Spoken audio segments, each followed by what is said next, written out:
El siguiente segmento tiene contenido o opinión. La entrevista en A Primera Hora. Analizamos los hechos del momento junto a sus protagonistas.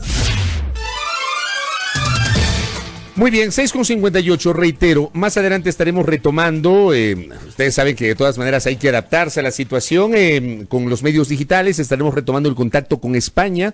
Allí está Sebastián Ibarra González, ecuatoriano, estudiante de posgrado de la Universidad Carlos III de Madrid.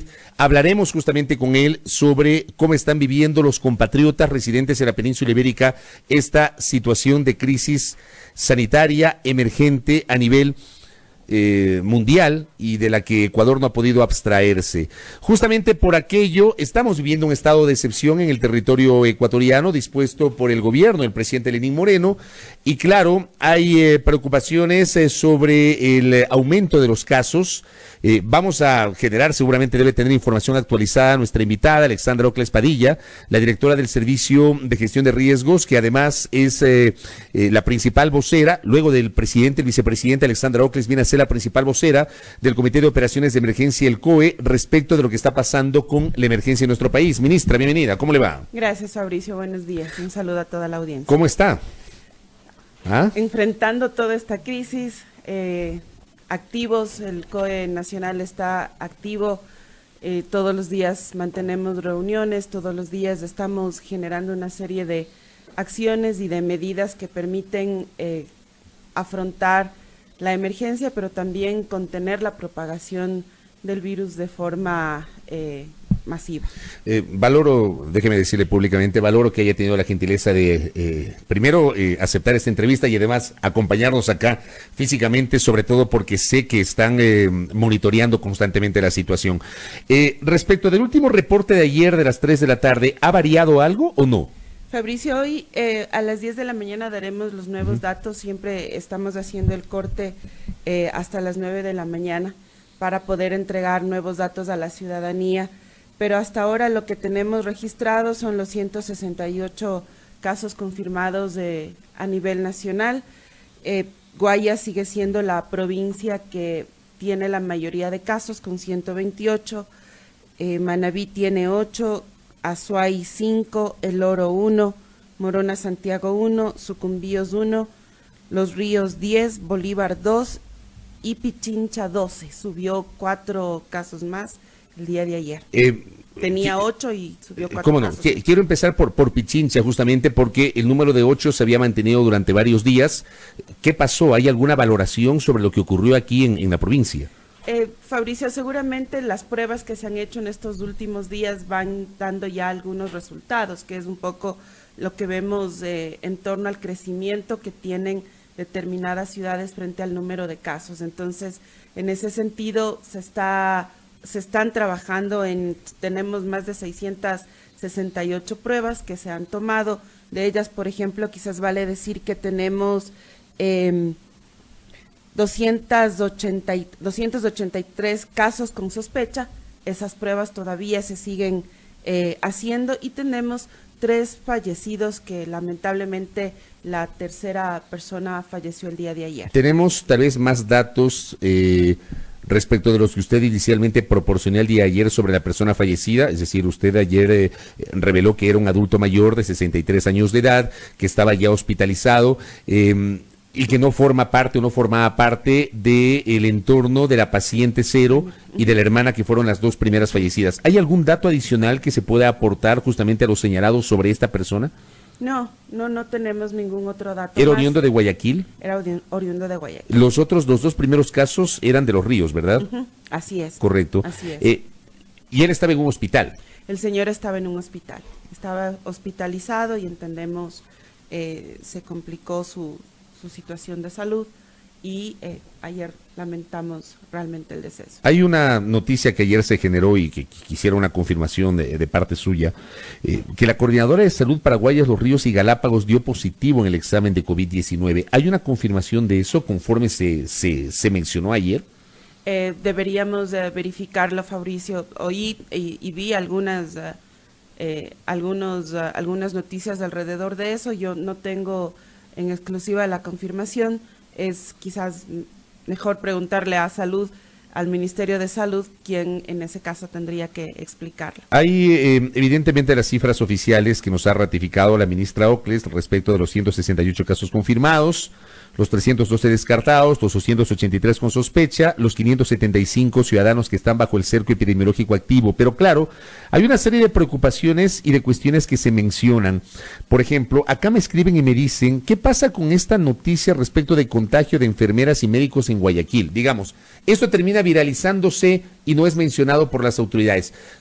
Primero, ¿se puede confirmar o no aquello? Y luego, ¿cómo procesamos este tipo de información que se está viralizando? Fabricio, lo que estamos haciendo en este momento es brindando toda la protección a los médicos y enfermeras que efectivamente están atendiendo los distintos casos de coronavirus. Eso es parte del protocolo de salud, así lo ha establecido el propio Ministerio de Salud, y sin duda no podemos, sería irresponsable de parte del gobierno desproteger a quienes en el día a día son los trabajadores de la salud y están apoyando en esta situación de emergencia. Así que obviamente hay que controlarlos, hay que generar también, que es lo que ha explicado Salud, toda una dinámica de protección de los propios médicos y enfermeras para poder evitar contagios en este sector. Claro, es un poco lo que se señala. Acá también, gracias Silrad. Silrad, mi compañera Silrad Razaviña me pasa esta pregunta para nuestra invitada Alexandra Ocles. ¿Cómo está funcionando la curva del virus, del COVID-19, sus picos y sus bajas? ¿En qué tiempo se prevé, por ejemplo, de acuerdo a los análisis que están haciendo en el COE Nacional, que probablemente la curva empiece un declive, que tengamos en el horizonte más o menos un estimado de retomar la normalidad? Ciertamente estamos en un momento complicado, pero claro, también hay estas preocupaciones sobre cuánto podría tardar el país en recuperar la normalidad. Evidentemente todos queremos que sea lo antes posible, para eso tenemos que ser muy responsables sobre lo que hacemos, respetar los cercos epidemiológicos, estar en la casa, etcétera, pero hay un estimado sobre lo que me pregunta Silrad, la curva del virus. ¿Qué nos puede decir? Fabricio, nosotros tenemos estimado que este proceso seguramente nos va a durar 2 semanas, es una estimación. Sin embargo, las medidas tomadas bajo los tiempos estipulados van a tener que ser revisados y evaluados.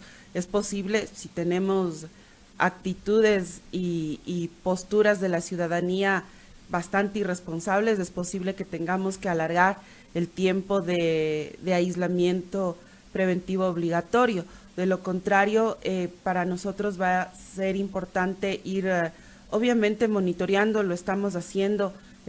La Mesa Técnica 2 de Salud está generando información que además permite que el COE pueda estar alimentado en torno a lo que tiene que hacer. Son insumos técnicos importantes que además movilizan a las otras mesas que conforma el COE. Por tanto, creemos que por lo menos unas 2 semanas, 3 semanas nos corresponde estar guardados, aislados en cada uno de nuestros hogares para poder tener un proceso de contención bastante importante.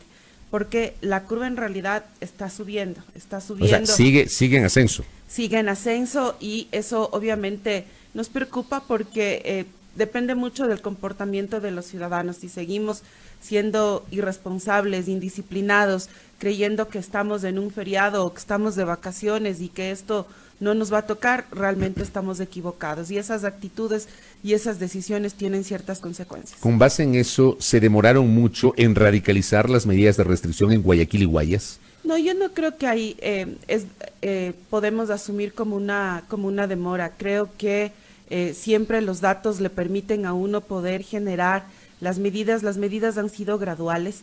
Las medidas, digamos, uno puede evaluar y decir que de principio había que radicalizar.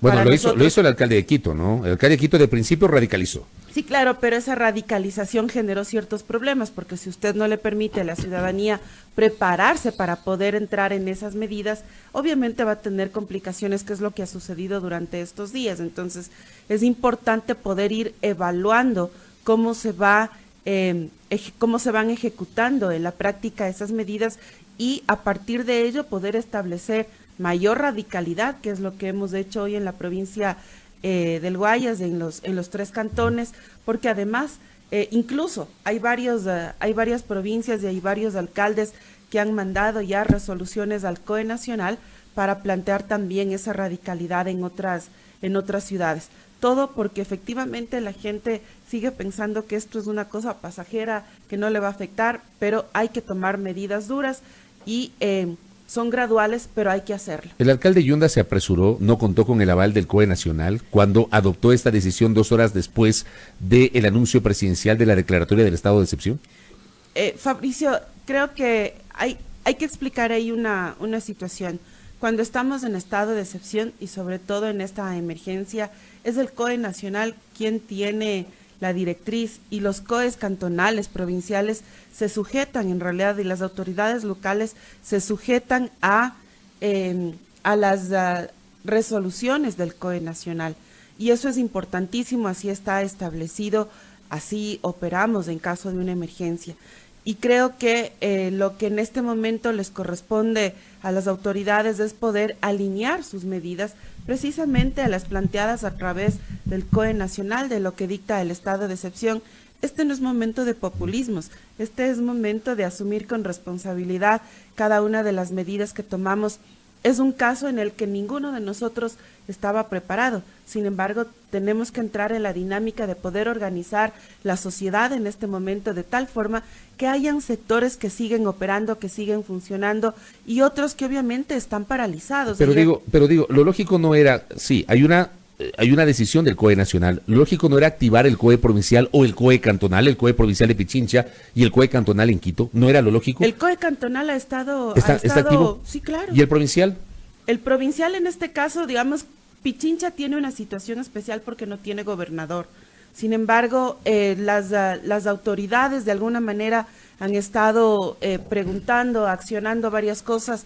Hemos recibido una carta de la prefecta de Pichincha. Sí la tienen a la prefecta. Claro que sí. Porque la prefecta el otro día escribió un tuit, ahorita se me viene a la mente, escribió un tuit diciendo que el vicepresidente no le contesta las llamadas, por eso le hago esta pregunta. Por favor, el vicepresidente le ha contestado, me ha pedido también que pueda coordinar con ella. Estamos trabajando en articular algunas acciones que ella ha planteado a partir de los 11 centros de salud, así que hay un montón de cosas por hacer, Fabricio, hay un montón de decisiones que se tienen que tomar y valoramos. De hecho, el COE provincial se va a activar, hemos designado a un ministro que pueda hacerlo para acompañar este proceso también a nivel de la provincia de Pichincha. Pero el COE provincial entonces... El COE provincial se va a activar. Se va a activar. ¿Cuándo se va a activar? Esperamos ya en el día de mañana seguramente, hay que hacer la convocatoria que saldrá el día de hoy. Ministra Ocles, ¿cómo le cayó a ustedes, cómo le cayó a usted en este caso, lo que pasó ayer en el aeropuerto de Guayaquil? Creo que a veces las autoridades solemos tomar medidas que no son las correctas. Lo de ayer del aeropuerto de Guayaquil creo que le deja muy mal al Ecuador. Este es un momento, además hemos estado en diálogo con las aerolíneas, hemos estado en diálogo con distintos sectores para poder traer a nuestros conciudadanos y que también desde los otros países, varios de los ciudadanos extranjeros que están acá puedan tener la posibilidad de salir y eso permitía poder establecer ciertas acciones. Pero a ratos por proteger las ciudades tomamos medidas que no son las correctas y que obviamente nos dejan muy mal como país. Seguramente esto se quedará en la retina de distintos sectores alrededor de la actuación de ayer, pero creo que hay que tomar las cosas con calma, Fabricio. En este momento no podemos tomar decisiones apresuradas ni con cabeza caliente. Este es un momento de mayor responsabilidad. Hay que hacer las cosas con calma, hay que evaluar cada momento y cada situación, porque no es un escenario fácil. Explíquenos cómo es la lógica, yo lo mencioné en el comentario, pero quisiera que usted lo haga como autoridad. Estamos conversando con Alexandra Ocles, directora del Servicio Nacional de Gestión de Riesgos.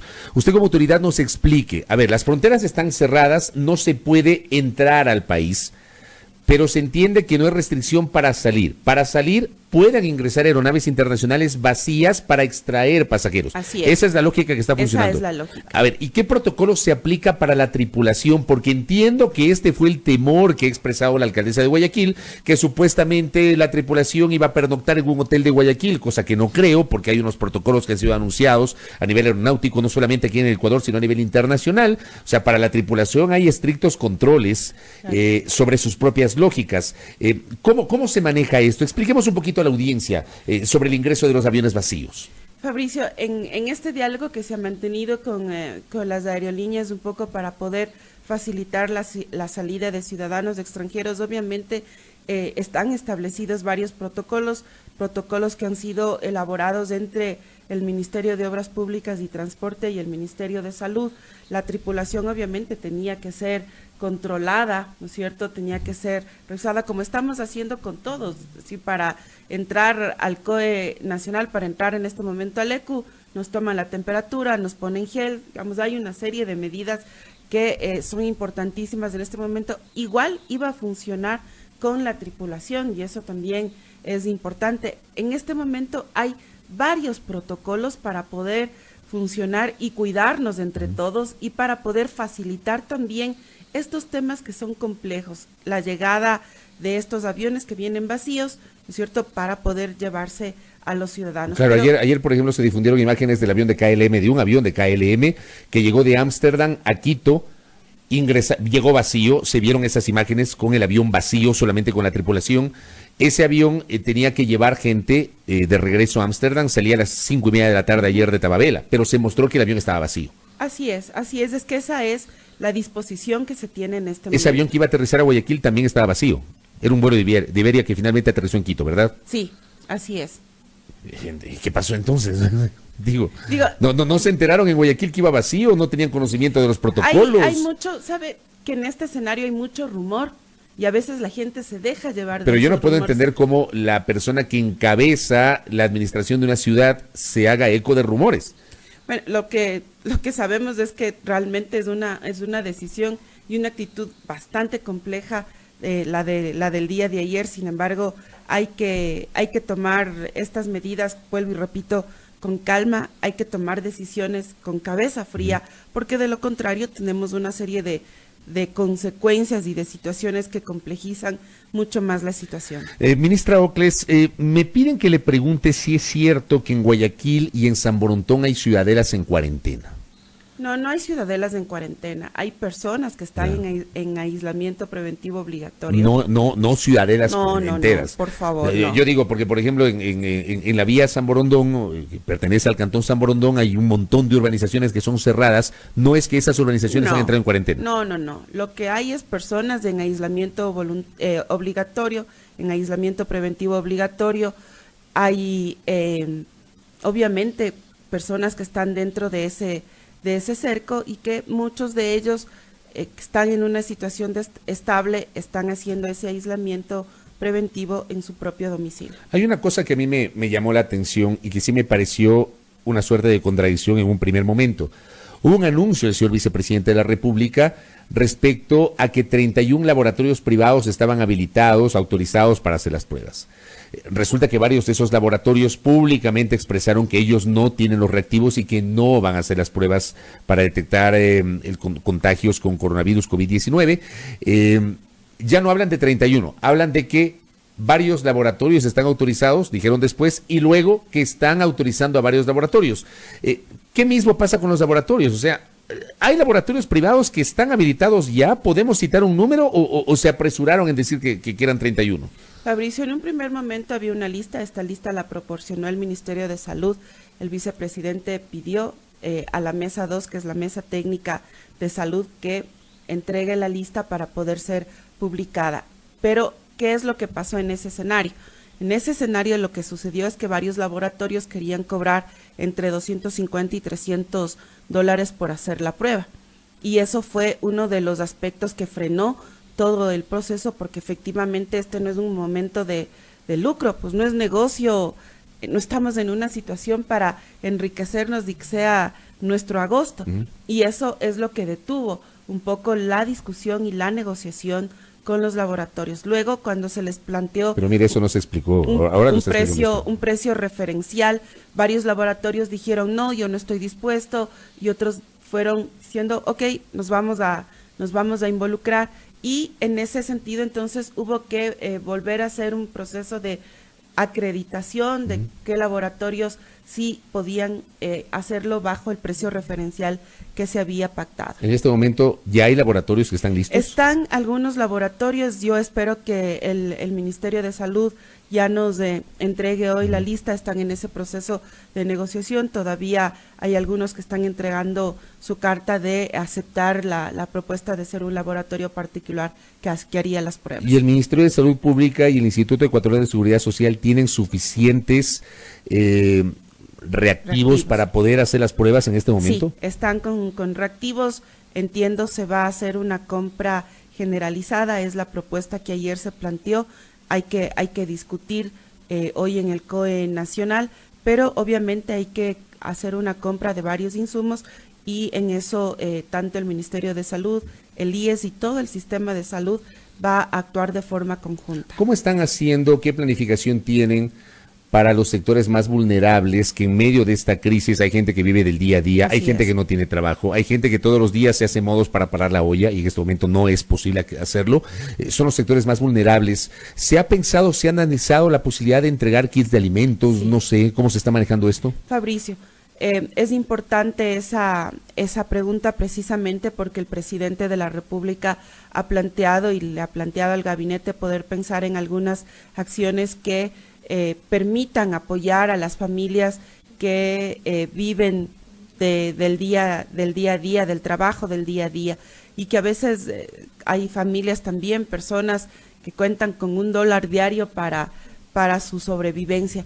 Vamos y estamos activando, trabajando conjuntamente entre el MIES, entre el Ministerio de Agricultura, también el Servicio Nacional de Gestión de Riesgos, la preparación de kits de alimentos.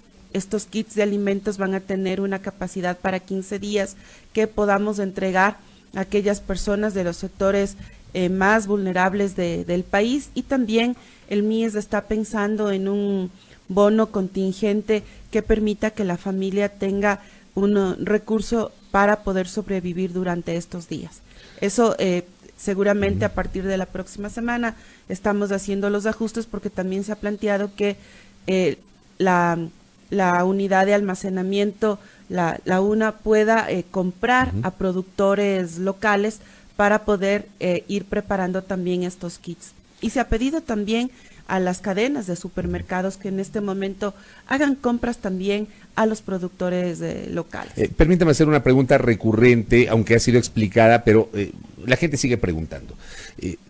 ¿Pueden salir a la tienda, pueden ir a la despensa, pueden ir a la panadería, pueden ir los ciudadanos al supermercado, abastecerse y regresar a la casa? ¿Se puede hacer eso? Claro que se ¿Sin puede. salvoconducto? Sin salvoconducto. Usted puede salir a la tienda, no necesita, digamos, de su casa a la tienda, seguramente no hay no hay kilómetros de distancia, y usted puede salir y comprar lo que necesita, el pan y todo lo que uno puede encontrar en la tienda.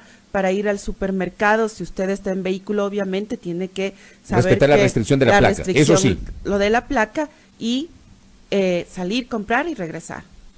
Correcto, porque claro, evidentemente hay estas preocupaciones. Ayer algunas personas me decían, a ver, yo necesito ir al supermercado, ¿puedo hacerlo sin problemas? Puede hacerlo. En los supermercados en este momento hay un protocolo que es sobre todo enmarcado alrededor de el número de personas que deben estar dentro del supermercado, y luego también afuera las personas que están esperando mantener una distancia prudencial. Se ha puesto más o menos 2 metros de distancia. Lo vi anteayer aquí de la 10 de agosto, que se estaban generando estos protocolos. Se reparte también gel, la gente sale con mascarilla, es decir, es súper importante tomar en cuenta en este momento las medidas. Yo, de verdad, una de las primeras lecciones aprendidas de estos días ha sido comprobar que somos realmente una sociedad indisciplinada, a la que le gusta violentar la norma por el comportamiento que vimos en varios lugares. Ayer nos decían que hubo el reporte, ayer en la mañana nos decían que hubo el reporte de fiestas organizadas a través de redes sociales en el sur de Quito. Como son cosas que uno se cuestiona en este momento y en este escenario. Sí, y cierro con esto.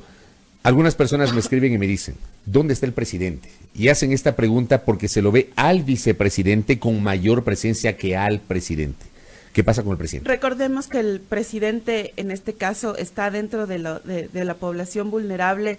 Está obviamente protegido, poco no puede estar cerca de tantas personas, y por eso delegó al vicepresidente asumir la coordinación y la presidencia del COE nacional, pero el presidente a través de videoconferencias está trabajando con los distintos ministros, sobre todo preparando un plan de apoyo para las familias más vulnerables, está trabajando con el sector económico todo este plan para apoyar a estas familias, mientras los otros estamos activos. A nosotros nos corresponde estar en el COE nacional, estamos ahí durante todo el día, el vicepresidente de la misma manera, activos todo el día. ¿Está liderando el presidente? ¿Las decisiones está liderando el presidente? Está liderando el presidente, claro que sí. Todos los temas que se establecen a través del COE nacional son consultados son consultados al presidente, son expuestos al presidente. Obviamente no podemos hacer nada sin su coordinación y sin su veña. Ministra, gracias por el tiempo y por la gentileza. Gracias a ustedes. Valoro la presencia aquí en nuestro espacio de Alexandra Ocles Padillas, directora del Servicio Nacional de Gestión de Riesgos, ratificándonos que a las 10 de la mañana habrá una actualización de las cifras respecto de la situación del coronavirus COVID-19. Gracias a nuestra invitada, 7 de la mañana, 23 minutos en A Primera Hora.